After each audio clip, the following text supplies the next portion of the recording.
What's going on, family? We back again. Right. Dave Jones here with Naomi and Nicole, and we are doing part 2 of how to build a blended family. So you guys go ahead and say something. I'm going to go and share, make sure that we're out and the world knows that we're here. You guys want to say something?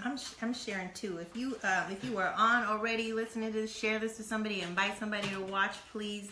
As we've seen from our first episode, that this has helped a lot of people, and so we want to be able to spread the good word and help as many more as we possibly can. Yeah, this is good stuff. Go ahead. As a blended family, I would agree with her 100%. So we want everybody just keep those numbers up, but most of all, we want you to see God in us. It's not about the people up you're seeing. We want you to see the God and the beauty of blended family and how going through situations you can always overcome. But who's first, y'all? God is first. He's first. That was a team chant. Yeah. Just be like, God. God's first. All right, guys. Oh, real quick, shout out to Dope Girls. # Dope Girls. Detroit Girls. Oh my gosh, she sells the t-shirts.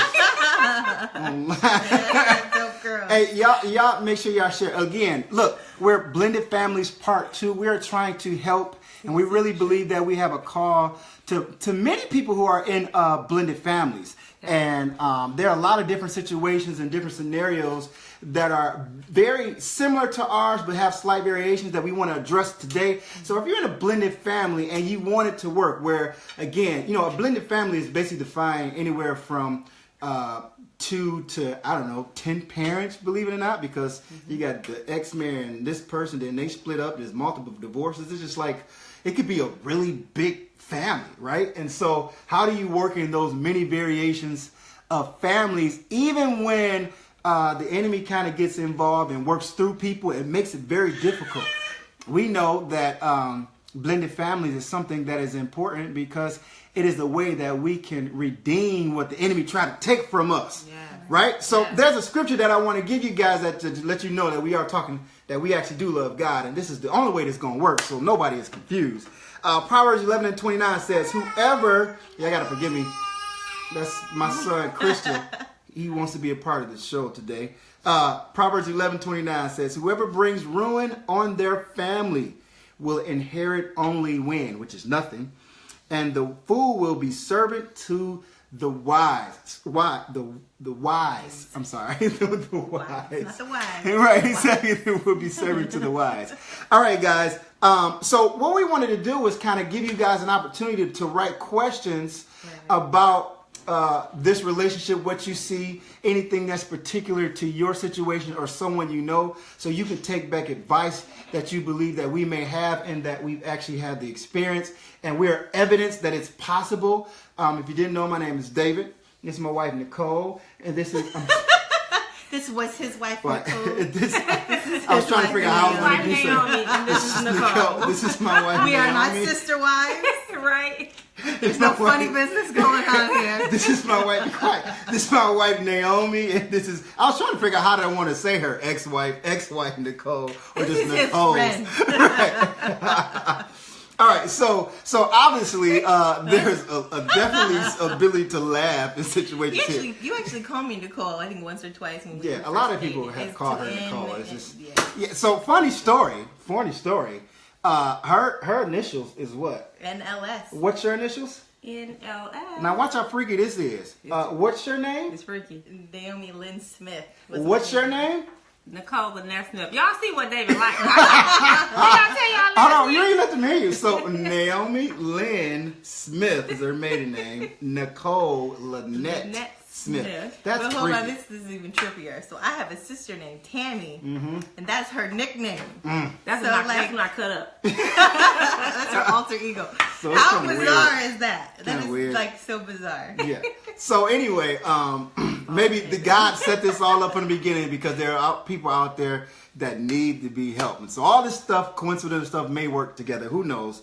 But for whatever reason, we're going to make it happen. Anybody want to start off, say something? Or y'all want me? I do want to say, if you have our cell phone numbers and you want to remain anonymous in your questions, you can definitely text us while we're live. And hopefully we can get to it and we'll be able to speak to any questions that you have. Because we understand privacy is important to a lot of people. Right. So. Wow, that's the corporate just came out of it. That was pretty good. The HIPAA violation. Right. All right, so I'll be able to look at questions this time, guys. Are y'all there? Hit that like button. Let me see y'all there. I see a lot of names, but I don't really see a lot of activity. So let me know you guys are present. All right, so we wanted to recap from the last lesson to speak to those who may not have seen it, some of the points to make this possible to have a blended family. So let's go. The first thing, in order for a family to work like this, that is two different households that are still building and trying to blend it, is considering it from God's point of view. We believe that the reason that we're here is because we all know and love God, and we operate under something called love, right? Which is patient, which is kind, and which is allow us to have empathy and a lot of other things that they're going to discuss. But God doesn't like separation. The enemy likes isolation, separation, division, envy, jealousy. He likes all that stuff, and he wants to back you in a corner. So if you're watching this and you're in a situation that you seem like you're by yourself, the other party disowns you, or there's no way to make it happen, you have to know that you have to be the point of the equation that involves God, and he will work that thing out for you as you exemplify love. Second point. Anybody? And another point, we're talking about getting over yourself, getting out of selfishness. As we know, our sin nature is to be selfish. So when you look at our situation now, I could have been angry and bitter and had all those negative emotions that's not fruits of the Spirit, and say, you know what, I don't want him happy. Why is he with her? You know, and I will use my son because I know he has so much love for his son to cause division. But that's not what we're about. When you get over self and you look at yourself and you know what you said, how did I play a part in this situation? How did I cause the separation to occur or this divorce or whatever you may be going through, and then ask God to forgive you. And once you walk in forgiveness, you're able to love on yourself again. The word tells us in Matthew 22, it says first love God first, and then it says love your neighbor as yourself. So if I love Nicole, I got to love Naomi, because then that's telling me I don't love myself. Right. So when you love on yourself and you understand you're forgiven, that you overcome that selfishness, and don't get me wrong, it takes time. I'm not sitting here telling you it was just instant. I just was like, okay, God, I forgive them, and he's happy, and I'm happy for them.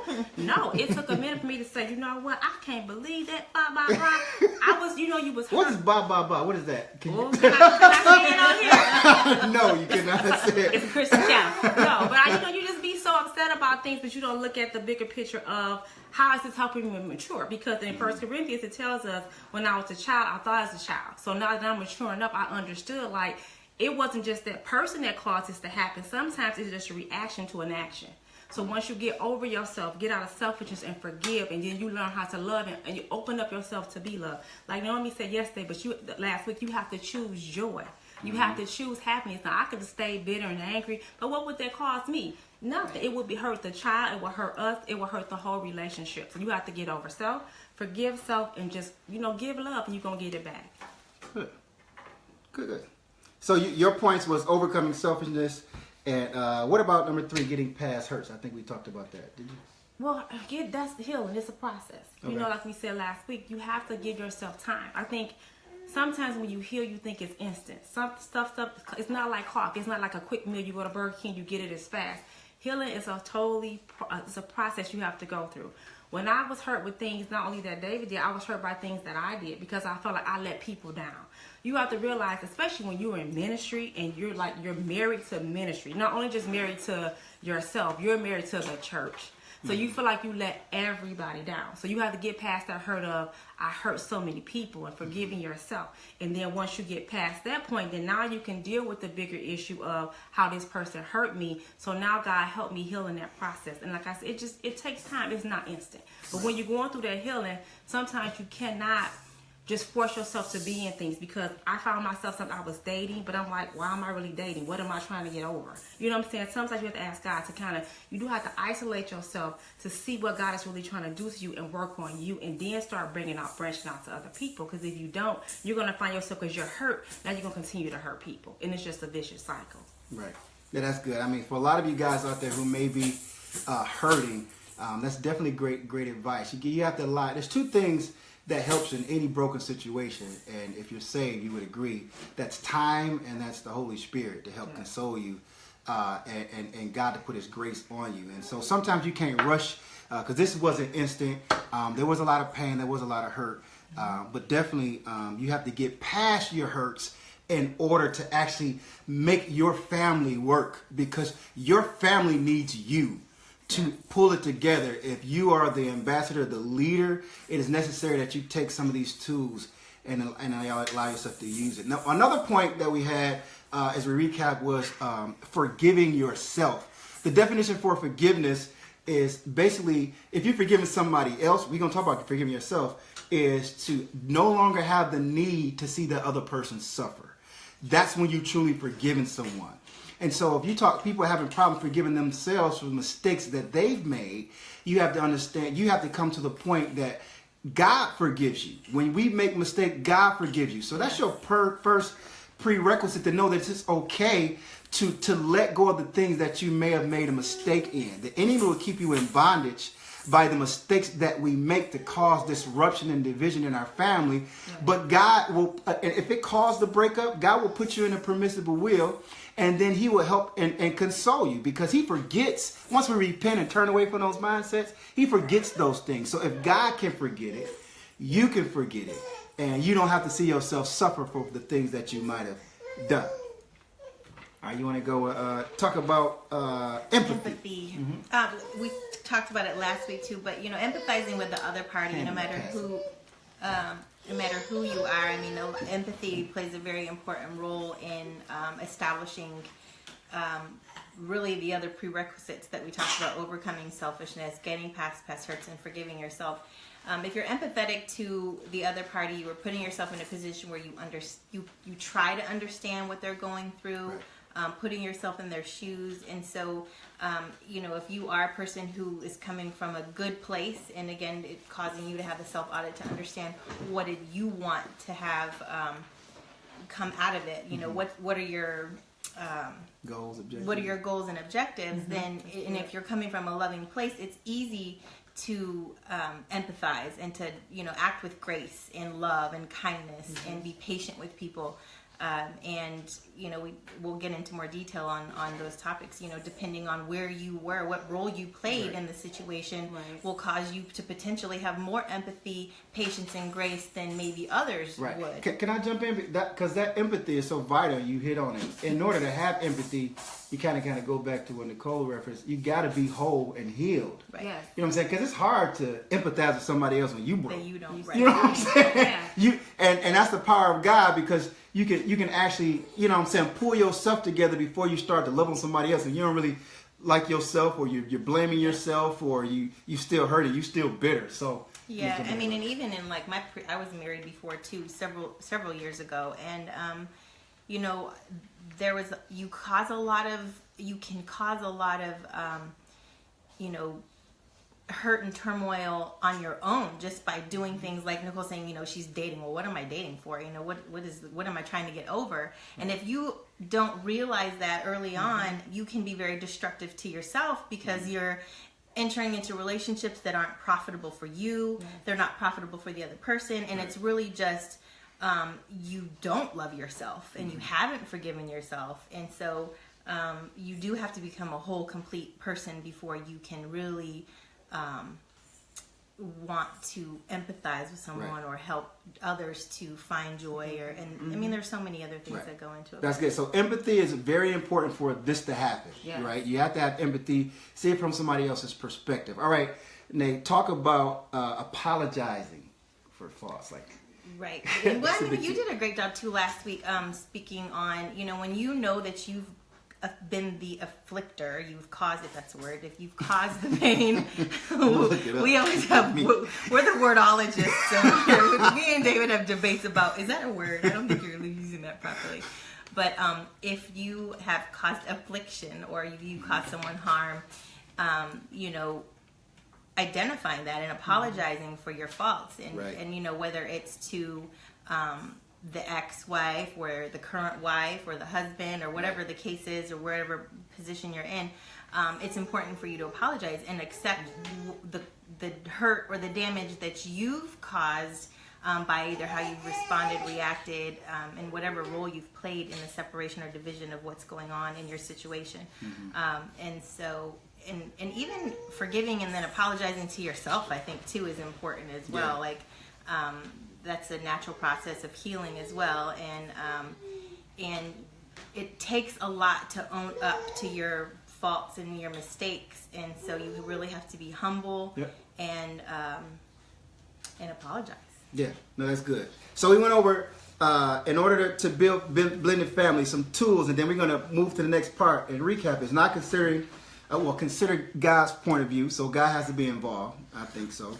Overcoming yourself, getting past hurts, forgiving yourself, empathizing, apologizing, and the last one that I found was the greatest help for me, is I think God has kind of led me to kind of lead this thing with the part that I played, was avoid finding and speaking thoughts about all the parties that are involved. If you know that you're one that does a really good job of finding fault with the other person and voicing those faults, you will literally destroy what you're trying to build, right? The Bible says there's life and death in the power of your tongue. What that means is, if Nicole pissed me off and I'm talking to Nay, and I'm like, man, I can't believe she did them same you know what I'm saying? and so what I do is I build a fence here. Right. You follow what I'm saying? And Right. then sometimes some of us, we may put ourselves in a position that this don't work right. You got to check yourself. Where you may be explaining faults here to that person. You know what I'm saying? Because maybe your relationship going too far, or you maybe got some ulterior motives, but that is counterproductive to the building of the family, which is what you're trying to do, where you've made a decision to have a wife or a husband, and having left a prior relationship and you have children involved. The only way to build that is to make sure that you're operating with grace in all areas. So you don't want to allow yourself or allow them to have conversations with you about each other. So not that we had to have this, luckily, but Nicole could never have said anything negative about my wife, and vice versa. I wouldn't allow conversations the other way because I didn't bring mess to her. So it was, and she was graceful enough to kind of sit back and know that that's not my issue. We'll talk about how some of us, it's hard for us to do that, but that's necessary in order to actually not build the offense. And not only just the people around you, from, like I said before, from your friends, it could be a sister, it could be a brother, or aunt, it could even be a parent. Because one thing you said, misery loves misery, it likes to keep you in that same place. But when you recognize here, I'm not just a victim. What did I play? What was my part? What was my role? Because they say it's always two sides and it's always the truth. And God will reveal that truth to you. So you have to ask yourself in this situation, like, I didn't, whatever me and David went through, it had nothing to do with her here. This was between me and him. You understand what I'm saying? And then once you get over that part, and then you're going to involve everybody else, because they're going to keep speaking it. And like he said, it's some generational curses.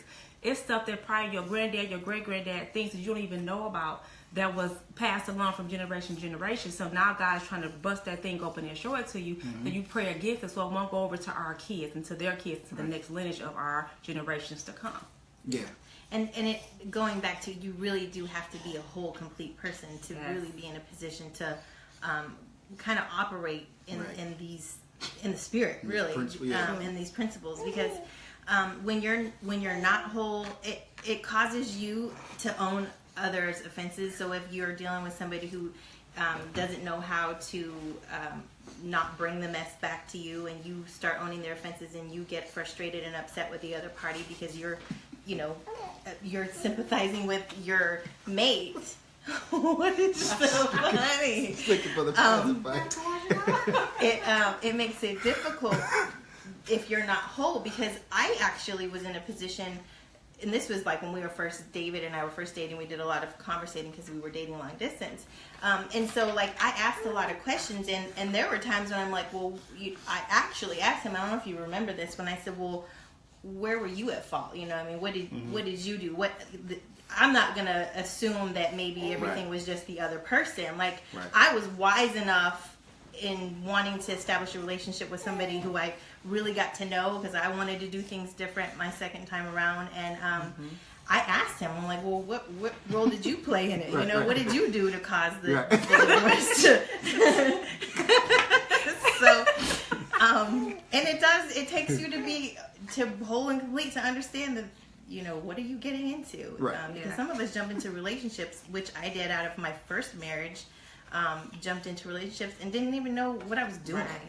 Yeah. So, trying to get over that hurt. Right. Yeah. All right, so again, a major nugget is to giggling and chuckling. is to avoid from speaking death into your family if you want to have. Because at the end of the day, what we're finding out that the goals, even if you can't find common ground, the goal is the children. Because even though we make our own decisions. So think about your child and how we always want our child to have good examples. If we make mistakes, whether it's our fault or somebody else's fault, the enemy wants you to be bitter and then put that on your kids, and they think that's the norm. Right. And that division in family is what's causing the continued separation, because when they marry, when they get older, they think, okay, it's common for us to divorce. Like, I believe that, boy, it's tripping. I believe that most people, come on, baby, don't do that. I believe that most people think that like marriage is just the next step in dating, and if you don't like them, you just tell them to get on. And that's because sometimes we who are in these situations that have these divorces and we stay bitter, we invoke in our children these mindsets, and that's what they think normal is. But I've always said dysfunction is not normal, even though it's common. It's not normal. All right, so now what's going on, my brother D? I just seen him hit me up. This is what we want to do now. We know that we have been blessed to have God in our corner all three ways in this particular situation, and we're praying that whoever she marries has God too, so this would be that much easier. Let's not be confused. God is the answer, or the principles that He leaves for us of being graceful and meek and all those things is mandatory for you to get past or over yourself, right? For the sake of a family and God to being able to restore what was broken. Okay, so now we understand that there are many people in difficult situations, and it may not be easy. As easy as the time as we believe that we all participated and was able to develop so quickly.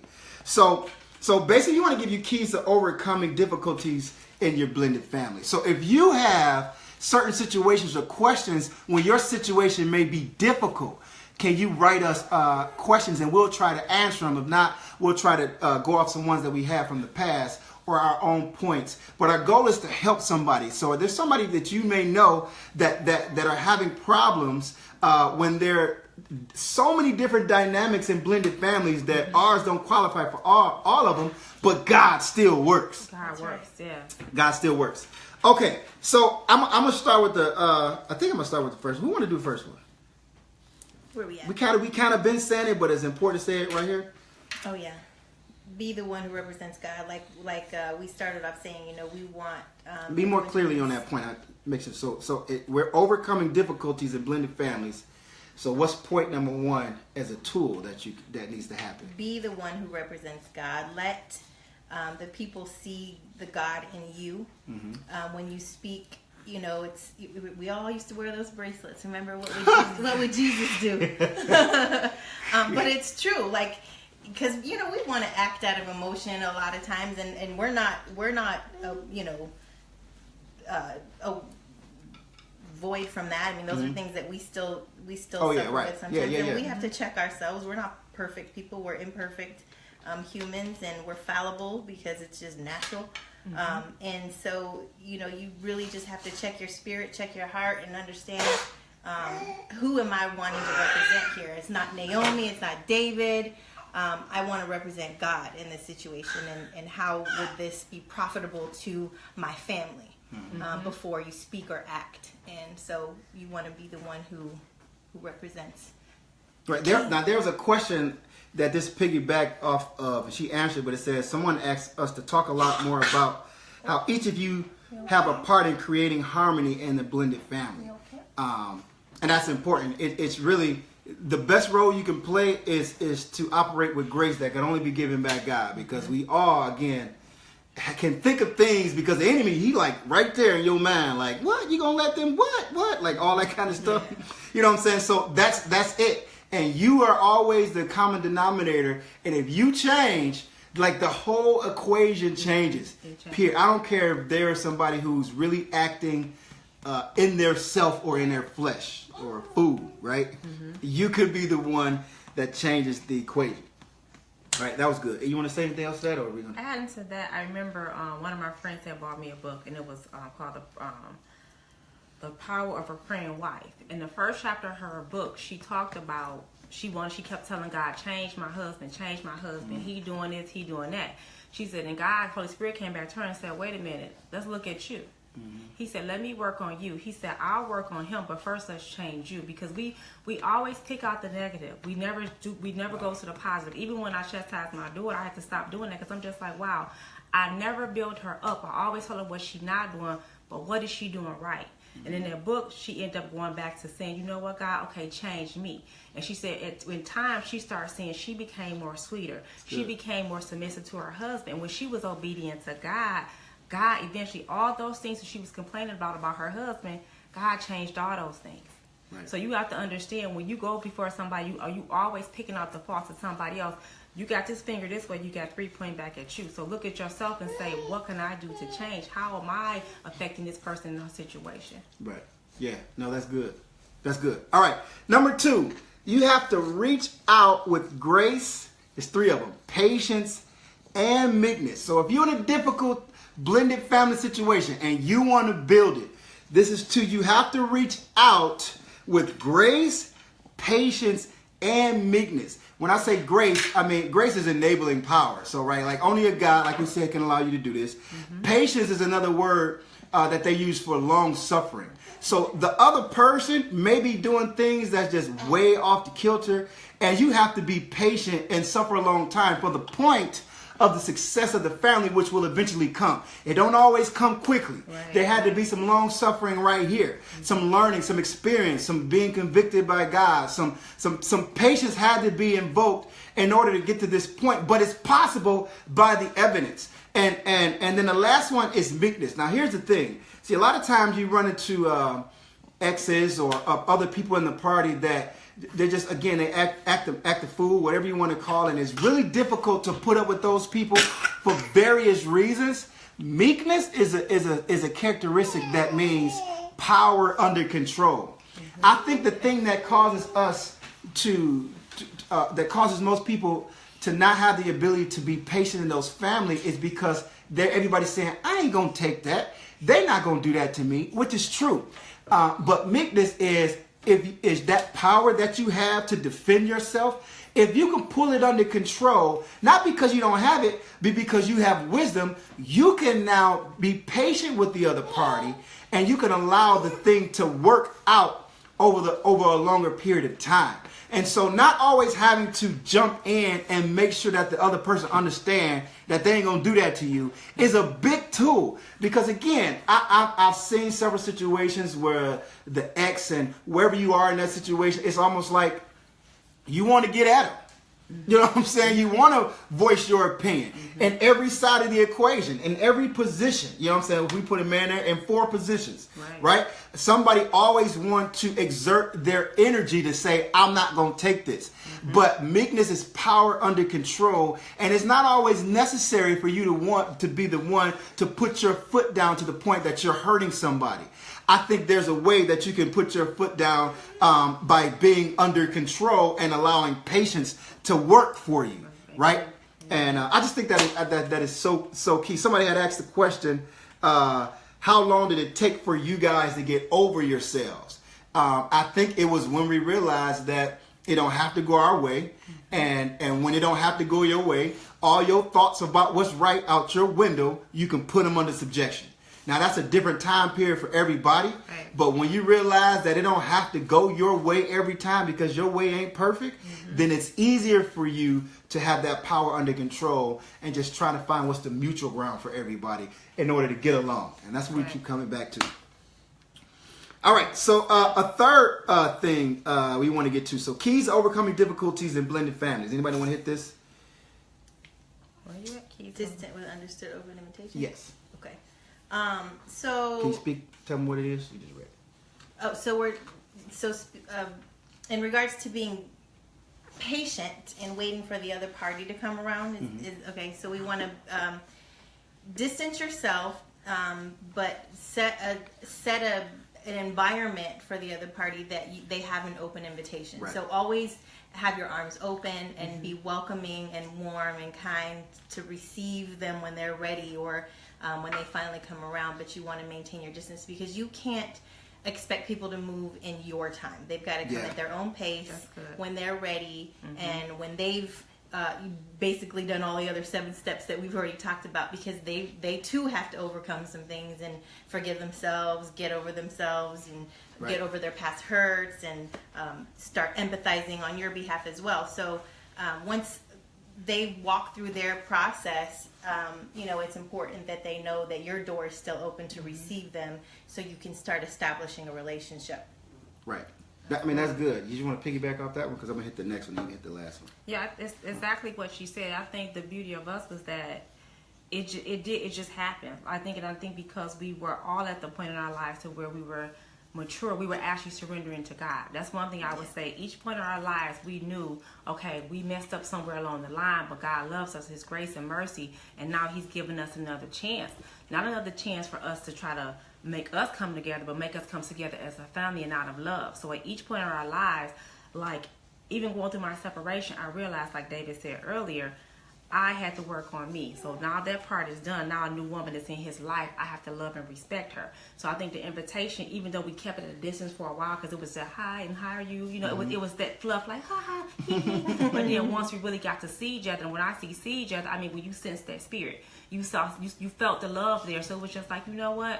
We're going to be a part of each other's lives. So we're going to make this work. Not just for the benefit for little David, but for Christian and then, the family just to come along, because we get along so well, and that's how it should be. Right. And you spoke to last week, if you show the love, basically, you know what I'm saying, after a while, the person has to break down. You have to reciprocal law. Yeah, they have to.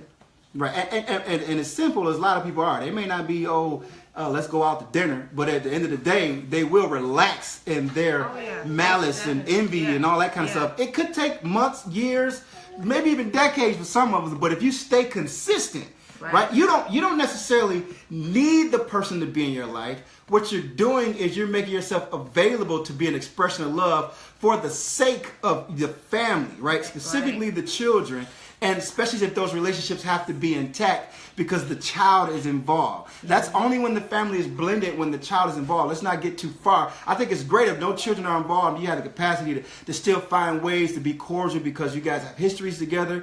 But specifically when children are involved, you have to keep that as a common goal, that you have to be patient and keep that open door of invitation. And then they'll eventually relax, like, okay, well, maybe I'm the only one tripping. Yeah, and I think it's important, too, because we are speaking about blended families and having children involved in this situation. And so it's important that you keep an open door and your arms open, because even if it takes decades, like David said, for the other person to come around, the child has always witnessed you in a particular light. That's good. And you never have to speak to it. You never have to explain to the child, because once they get older and they develop their own understanding of relationships and how division and divorce and all of those things work, they will be able to discern on their own and can reflect back, like, my mom really wasn't tripping, or my stepmom really wasn't tripping, or my dad, really wasn't my dad. Or they was. Right. It was. Right. Or they were. Or they were. It was my dad all this time. It's not really your job. Even as their natural parent, it's not your job to point those things out. Now, if they come to you with question, you want to answer with grace and never speak ill to the child about their parents, no matter which direction it is, because they really do. Children are so wise, beyond their years, and they know way more than we think they do sometimes. David surprises me all the time with the questions that he asks and the statements that he makes, and it's like, wow, this kid is way, way wise beyond his years. So understanding that it is really not your job to try to explain why the other person is being ugly or nasty. You just say, you just gotta love them, and sometimes they just need love, and maybe give them a hug or tell them how much you appreciate them, and then they'll eventually learn on their own when they get old enough to understand. Not only that, you don't know, like, we supposed to be, our light's supposed to shine. If we're God here on earth, so we represent God, and if she's speaking about it, our Holy Spirit bring it to me, even at David's school. when we drop him off at school, and when I signed his emergency pickup and all that stuff, and all these names are on there, right? So then they know David has 2 mommies, because David said, I have 2 mommies, my mommy Nicole, my mommy Naomi. So even from his teachers to the lunch aide to the safety guard, everybody be like, that's such a beautiful thing what you guys are doing with little David. When I pick him up from school, they was like, this little boy is such a loving kid, because he's seeing love among us. So when you think about it's not just the 4 walls of your home, it's out abroad. Because from his school, both of his schools, they said the same. They said, you guys are doing a wonderful job. And they know that we're divorced, but when I tell you, people come to me and be like, we've never seen nothing like this in our lives. Like how you guys just get along. And especially, I think with the women, because they consider us to be so catty and so this and so that. They look at me and her and they just be looking just amazed, but I say it's all God, because we're representing God. So whatever we do, don't get me wrong, we're not sitting here like we don't have our flaws. We're not sitting here telling you, we condemning you. There's no condemnation. That's not what we're doing. What we're telling you is that we're showing love, and we got to show even when we get from even this podcast. This is all about God. That's all we're trying to show y'all here tonight. Yeah. Yeah. And David wanted me to tell you he has the 2 best moms in the world. I know, right? We love David, okay? Look, David, you're the best.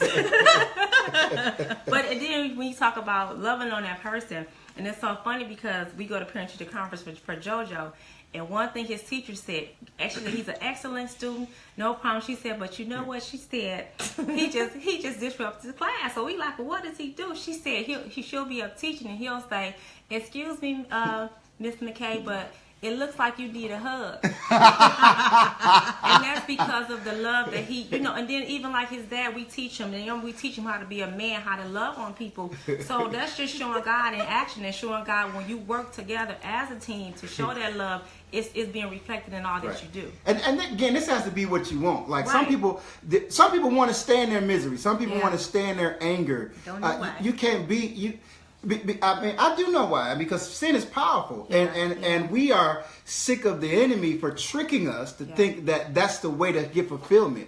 Your selfishness will cause things that will cause death to what's possible for you, and that's redeeming and restoring a family and your kids being led by your example. But if you want to stay in that position of hurt and pain, and you want to get at somebody and be mad at them forever, the only person that you're hurting is yourself, and you're going to end up in regret. You're going to go through all life, and then you're going to realize that all that I went through, it meant absolutely nothing. It was not profitable for me, and it was because they went on and had their lives, or vice versa, and it wasn't profitable for them, and most importantly, it wasn't profitable for my child. Right? Because I've actually invoked it and then get delivered from something, but yet thought or befallen, I've made it fall on my next generation as the example. Yeah, and actually, going back to what Nicole said, as far as what David is experiencing and witnessing within our family, and how he's able to go out into his environments and spread that. We see it all the time on the news, you guys, when you're scrolling through Facebook, all this bullying and kids hurting each other and, shooting up schools. It's because of what's happening in their houses and what they're seeing, what they're witnessing, the love that they're not getting. And so you really do have to consider the child. What am I doing? Even when there are no other parents involved, what are you doing when you're on the phone with your friends, gossiping or talking or whatever, that there are, little ears around that are like sponges, just absorbing that, and they mimic our behavior. And so it's really important that we spread the right type of energy.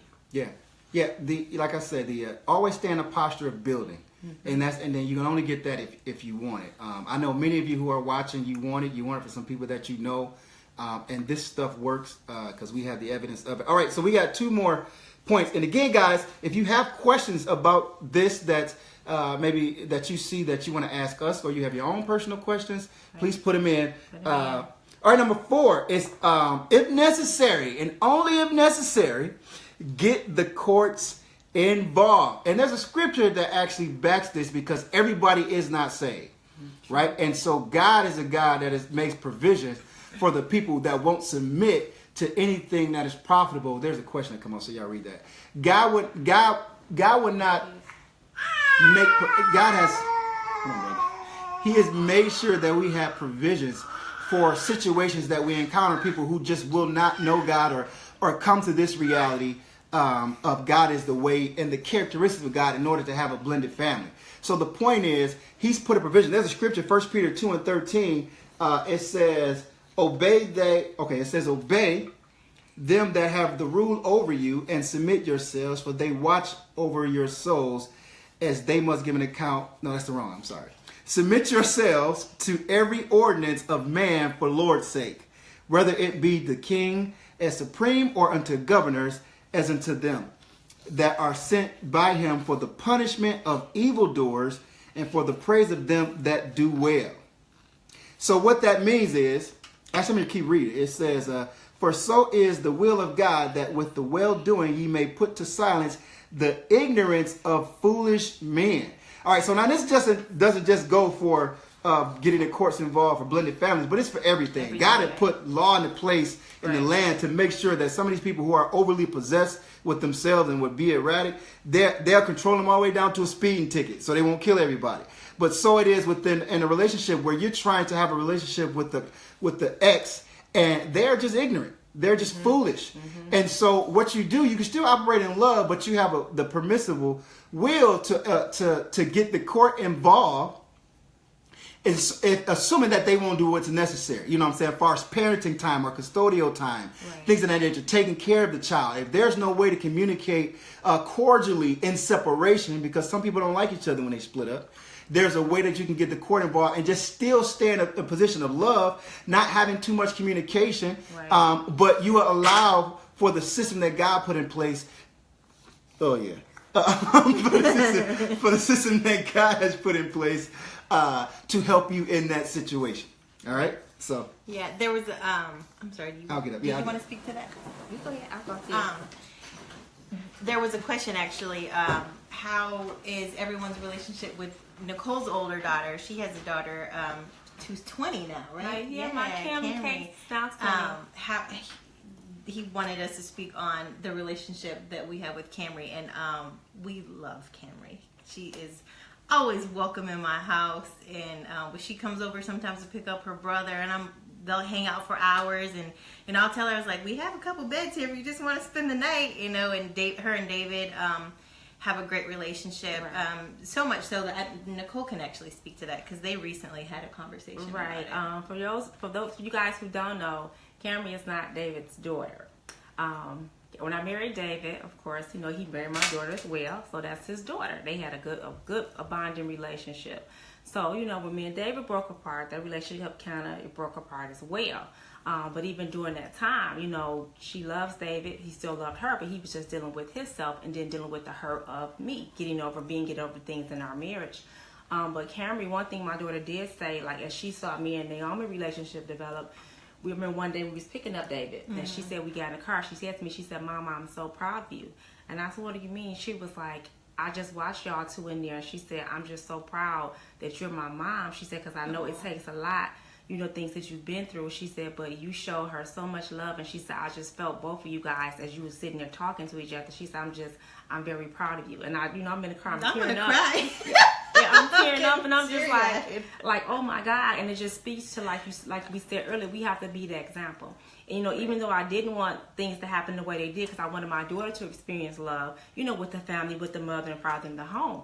And so now it's like, okay, she's still getting it though. You know what I'm saying? David is still a father figure in her life. Her father's still in her life. You know, so again, she has two dads. Right. You know, so and she has two moms. You know, because I know Naomi will be there for her just like I will be there for her, because I feel the same way. I feel that she loves my daughter, you know, so it's just like you talking about a big blended family. We are a big blended family with a blended part two, you know, because we all just have so much love for one another. And like, you be the example and you show them that you can get over things, you can get over past hurts. And then like my daughter, she's not dating yet, even though she's 20, but then this is just showing her, you know, how she's going to build her relationships, how to respond in different situations, and how to be mature.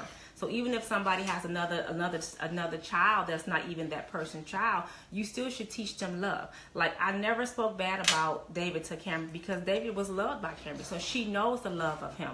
So when we went through our situation, she was hurt because that was a part of her life. That was her family for so long. So, but you still get over those things and you conquer those things, but you show it through love. And my daughter, she said, Mom, I'm just so proud of you. And I'm in the car like, oh my God, this is girl, just say this to me. Right, I got teary-eyed her telling that story. I've never heard that story before. Yeah. But, and it's not the child's fault. Right. And so when I met Camry, I was open arms to her. I received her, and and I have 2 nieces too, and I love kids, and so I wanted her to know that she was always welcome, and that I had a warm embrace if she ever needed me for anything. And so yes, you did. Yeah. That's good. I'm sorry I missed some of that, but you missed the question. I think I heard the question the way up, but I missed the answer. But all right, cool. All right, so one last point, and then we're gonna see if we got any final questions. Then we're gonna wrap this up, and hopefully this blesses somebody. Yes. Somebody gonna be able to use this. All right. So the last tip that we had was this. Sometimes when you're trying to build a blended family, you have to be a person that is a discerner of what all the parties' motives are. Because sometimes you can get tricked into connecting some things that aren't always profitable. So I don't know. Anybody want to speak on that? No, but just like I think I said about last week when I was talking about, because I was so close to the family, you have to realize wherever you saw the Jones sisters, you saw me, Sarah, and stuff. Like, they're married to the older brother, so you saw this closeness. From the church, like, I was involved so heavy in the ministry. Like, so you have to realize that it was a deep, grounded, rooted love there besides when I married David. So when you separate yourself from them, you go through a divorce, you have to really ask yourself, like, why am I going around? Am I going around because I want to, try to get back at him, let him see me now? You know what I'm saying? Because he with somebody else. I'm going to show her how I look. He going to see what he missing out on. That's what a lot of that. Oh, no question. I've seen it. I've heard it. I'd be like, whoa. Like, you can't operate like that. And that's why a lot of things I didn't attend, or I was just like, okay, you know what? I'll just sit this one out. Right. Because I was still dealing with her, dealing with issues, and I had to get over that. And then like I said, what was my motive? What am I trying to do here in this situation? If I'm praying to God to bless him with someone, me and him can work through our issues, so bless him with someone. Well, I'm gonna show up to church on Sunday with a tight skirt on and everything hanging out, and I'm just looking like, hey y'all, be real with yourself. You cannot do that. And then I had to get to know her, and the more I was around her, I felt her genuine love for me. I didn't feel like, okay, she just like, okay, oh, hi, Nicole. Like, she has to be dealing with my son because she's with him. I saw her interact with my son, and it broke for me like, wow, this is it. You know what I'm saying? I knew David cared, so I saw he's not going to bring eating everybody around my son. So I had to understand, like, wow, like, look at what God is doing. Even in the midst of what the enemy thought that he was destroying, God was building us up to this moment. Right. You got something?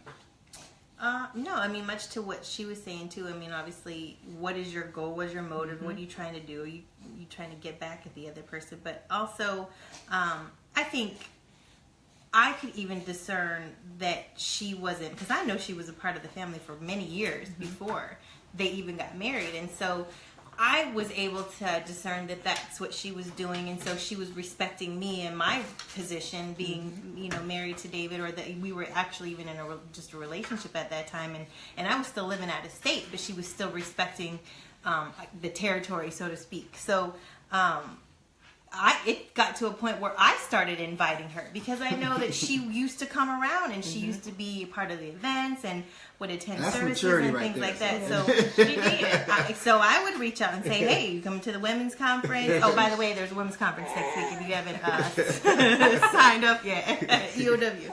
But go ahead.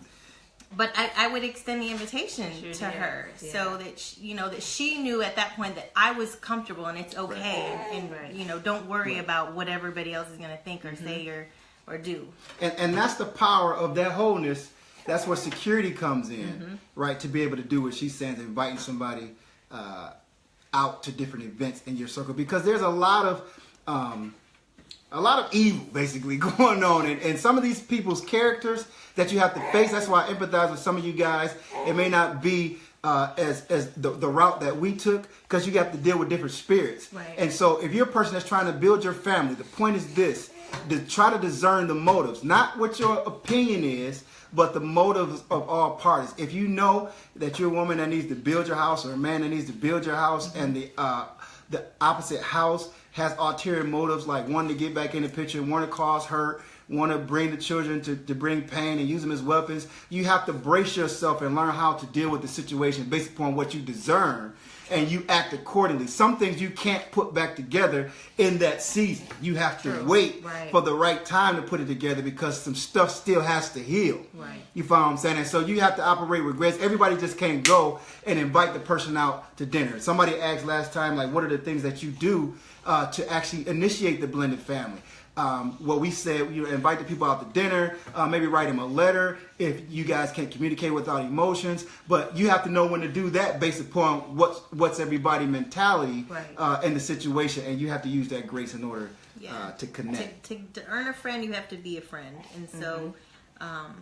Doing little things, whether it's like on Mother's Day, you give them a gift, or just a thank you for dropping the kids off on time. Like, it don't even matter. No, I'm serious. I don't know if I would do that, because sometimes if they're dealing with someone silly, you're like, oh, what does she mean? Do I not drop the kids off on time any other day? People can be really silly about silly stuff. Yeah. But just, hey, you're doing a great job with your child, and building them up, and so that they can become that's good. Whole. It's good to lift people up. So, all right, I'm good. You want to give final? We're gonna give final thoughts, and then we're gonna give you guys a few more. We're gonna close down a few more opportunities to ask any good questions. If not, I think we've done a decent job of giving you guys tools in difficult situations and how to make this possible. So, if you guys want to kind of rattle off your final thoughts about blended families, or I just want to say it's all possible through God. Like what you see up here, when they say what you see is what you get, what you see right here is what you get, and it's still growing.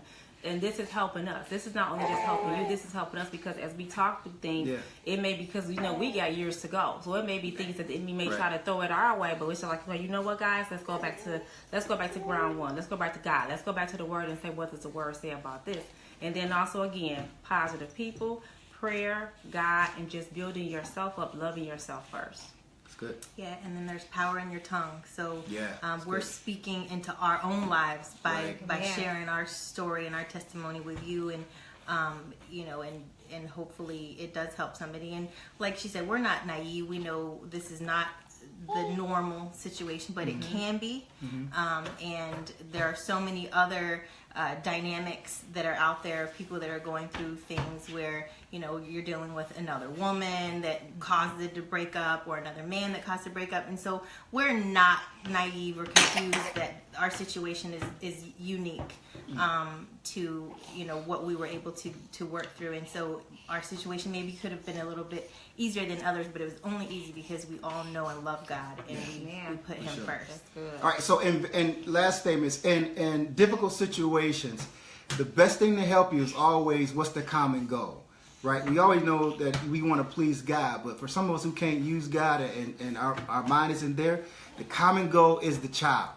Right? If you care about your child, then it should cause you to pull yourself into alignment. That's a whole getting over yourself conversation. No matter how silly the other person worked or what feelings you still have, if the common goal is a child, you can pull yourself together. Here's a quick example. It's amazing how we can, if we go to a sporting event or a basketball game or whatever it is, with the people that we don't know, we can sit next to, and we all have a common thing to root for. Right. We can slap thighs, don't know each other. They could be the most hurtful person in the world, but we can morale over a common goal. Yeah. You know what I'm saying? Regardless of how this person would or would not like us or hate us or whatever. So you definitely should be able to do that to somebody that you've had a decent history with, that you've forgiven for pain or whatever it is that you had to go through.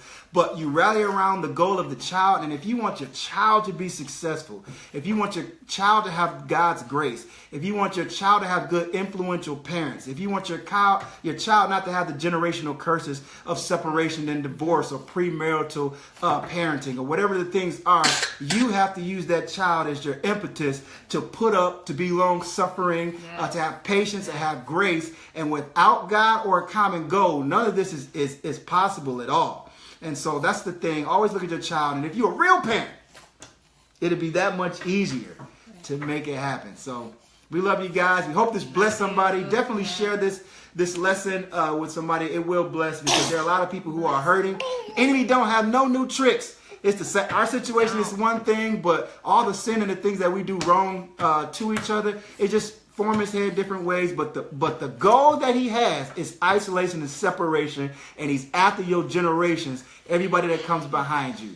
And so if you can put these things into practice, you can build your family. Love you guys. We're here tomorrow at 7:30 a.m. If you don't know, I'm here Monday through Thursday, helping you build your faith, fitness, focus, finance, family, and your fun. I'm Dave Jones, and it was good seeing you guys today. All